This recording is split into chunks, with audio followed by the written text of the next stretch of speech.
Today we are in Kansas anymore because we're going to be playing a deck comprised of all the cards you would find in the Midwest. There's lots of hunters, I'm sure. There's tons of tornadoes, and I'm sure lots of earthquakes as well. Lots of rocks. Skeletons are there because I've watched a couple of crime shows where they find just a corpse that was dumped in the desert, and it seems like the Midwest would have a lot of open, flat ground where maybe that would happen. So, sure, you'd find lots of skeletons there, bats, because there's a lot of caves for them to live in, and there's a lot of species there. And then they also have quite a bit of agriculture and mining. So, we'll see how this goes. I don't have very high hopes, because typically it seems like Golem works best when you're able to put kind of an annoying high damage dealing unit behind it, like E-Barbs or Night Witch or Lumberjack, and there's not anything I can there's no card that I can put behind in this case that seems like it would do that. And there's not a need for Golem and Royal Hogs, but we're gonna give it a try.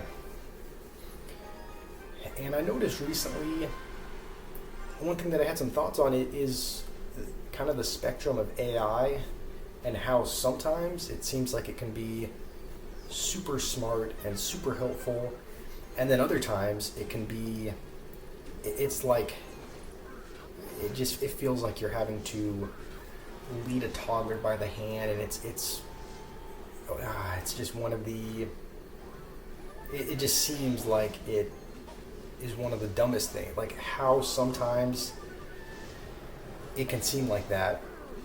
And what I mean by that is, in the last job that I had, I used AI quite a bit. I would typically have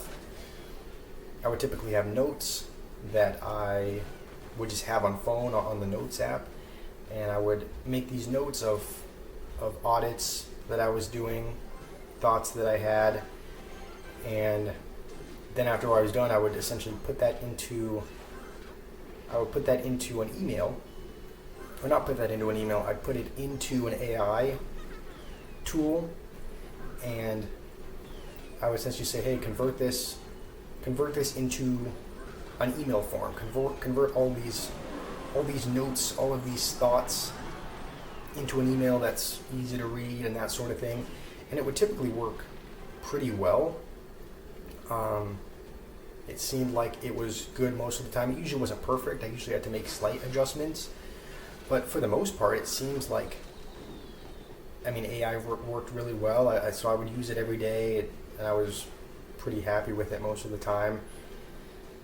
And I'm sure many of you have also used AI because it's such a common thing to, use it for assignments or for something else. But then other times, it's incredible how stupid it can be, because recently I've been using it for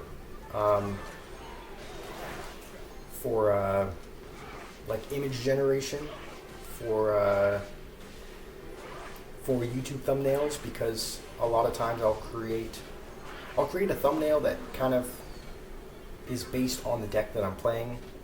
So like with the Chris Hansen Predator deck, I had to generate an image of Chris Hansen walking across the Clash Royale bridge. So it'll be something that's themed along those lines. And a lot of times when it's doing that, I have to give it so much instruction that it's not even funny.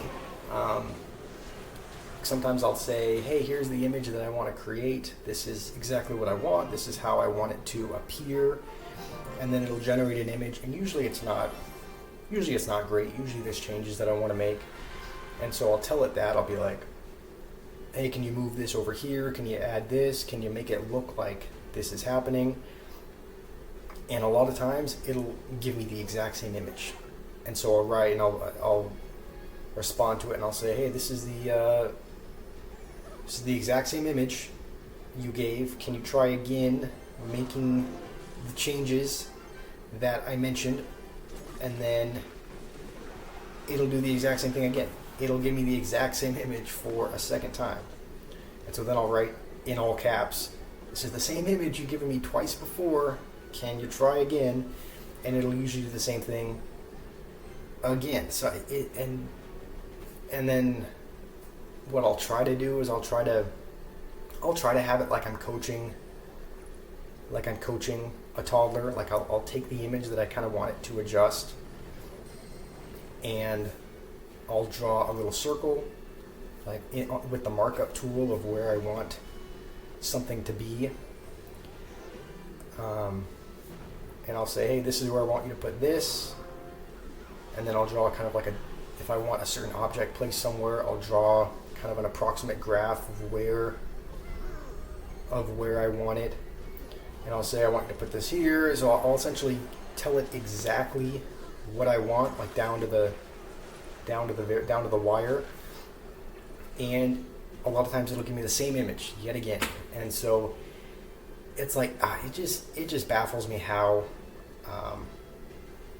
sometimes you can be so direct. You can tell AI exactly what you want, and it'll still give you the one thing you asked it not to. So that's just something I noticed, is how sometimes AI seems like it's super helpful, and how it is super smart, has access to the internet, so it can answer just about anything for you.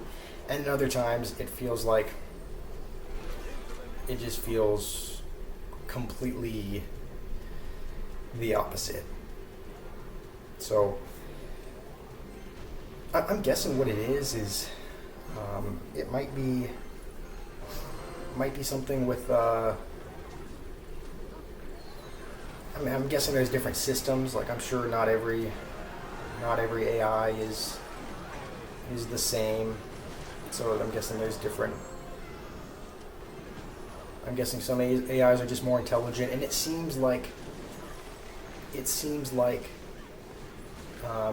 typically the ones that get better responses are the ones that you pay for. So maybe it's just you have to pay in order to get a smart AI.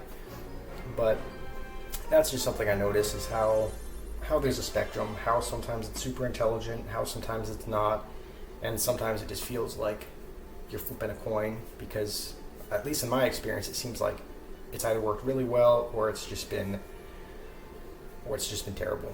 So that was the Midwest deck. It probably could have been played better. I mean, I did notice that I kind of took for granted as I was watching other YouTube videos. I was like, man, these people are some people I watch, and I'm like, man, they're not very good. They're making terrible plays. But I realized as we're talking, it actually is really hard to play gameplay to play at the same time. So it probably could have been played better. It seemed like it had some potential at least. But I hope you all have a wonderful day today, and I guess I'll see you in the next video.